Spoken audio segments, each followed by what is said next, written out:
أنا اسمي يوسف وعندي 22 سنة. والدي توفر من فترة قريبة ومليش في الدنيا غير أمي وأختي الصغيرة.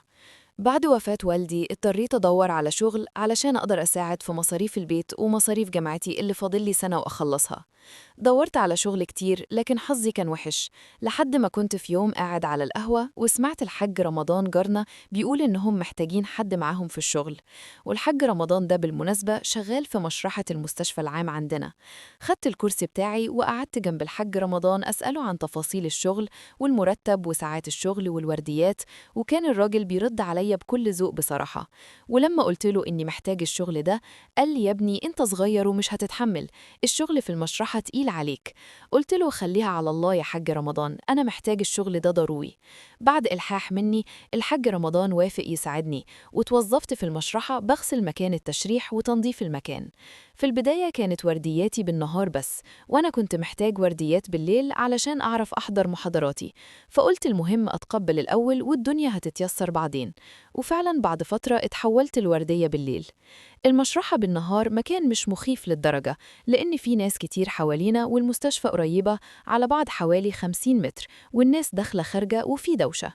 بس المشرحة بالليل مكان مقبض ومخيف، خاصة مع سكون الليل وقلة الناس حوالينا. بس أنا كل اللي هممني إني هقدر أوفق بين الشغل ودراستي. في مرة من المرات جاتنا إخبارية إن في جثة جاية في الطريق، ودي كانت أول جثة أحضرها في الشفت الليلي. الدكتور طلب مني أنا وزميلي إننا نستعد. كان زميلي سعيد فرد الأمن بره مستني الجثة، وأنا سبته ودخلت أجهز المكان للجثة وللدكتور اللي هيشرحها. وأنا مندمج فجأة النور قطع واشتغل تاني بسرعة. لفيت لقيت قدامي راجل عجوز في السبعينات، وشه شاحب وفي آثار حروق على جسمه وهدومه ونص وشه محروق. اتخضيت ورجعت خطوتين ورا، وافتكرته حد تاه بدل ما يدخل المستشفى دخل المشرحة. سألته: انت مين يا عم وإيه اللي جابك هنا؟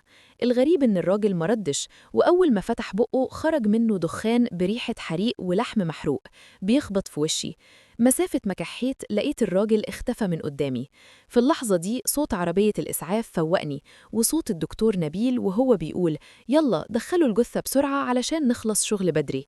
ساعدت زميلي ودخلنا الجثة بالترلي لأوضة التشريح. الدكتور نبيل قال لي: انت هتساعدني في التشريح النهاردة.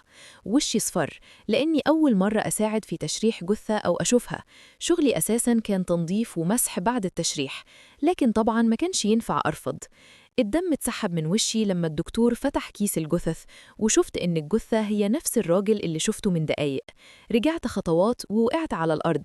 الدكتور قال: مالك ما تخافش، أنا اللي هشرح مش أنت بس هتناولني الأدوات. كنت عايز أقوله إني شفته حي من شوية، لكن لساني اتربط. الدكتور قال لي: قوم يا ابني علشان نبدأ. قمت بالعافية، ولما شاف حالتي قال: لا كفاية عليك كده، روح انده لسعيد يجي مكانك بسرعة. قبل ما أستوعب النور قطع تاني وما اشتغلش على طول. الدكتور طلب مني أخرج أشغل المولد في البدروم وبالمرة أنده لسعيد، وزعقلي علشان أتحرك. شغلت نور الموبايل ونزلت البدروم، رجلي بتخبط في بعض.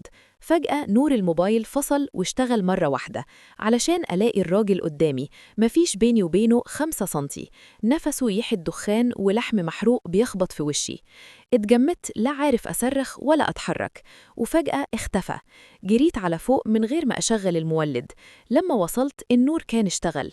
ندهت لسعيد وكملت باقي الليلة بره المشرحة وأنا مرعوب. تاني يوم حاولت أوصل لبيانات الراجل، وعرفت إن اسمه صابر. رحت منطقته وكل ما أسأل عنه حد يستعيذ بالله ويمشي، لحد ما عرفت إنه كان دجال وبيأذي الناس بالسحر. وفي يوم موقد البخور وقع عليه، وولع هو والشقة ومات مخنوق ومحروق. رجعت البيت وحكيت لأمي أم يوسف، وصدقتني وقعدت ترقيني. فضلت فترة أصحى مفزوع بشوفه في المنام. أمي أصرت أروح لشيخ الجامع الشيخ محمود، ورقاني وداومت على الرقية والأذكار لحد ما بطلت أشوفه. الشيخ وصاني ما سبش فرض ولا أذكار الصباح والمساء، وسبت شغل المشرحة واشتغلت محاسب في محل كشري بسيط، وهو أهون مليون مرة.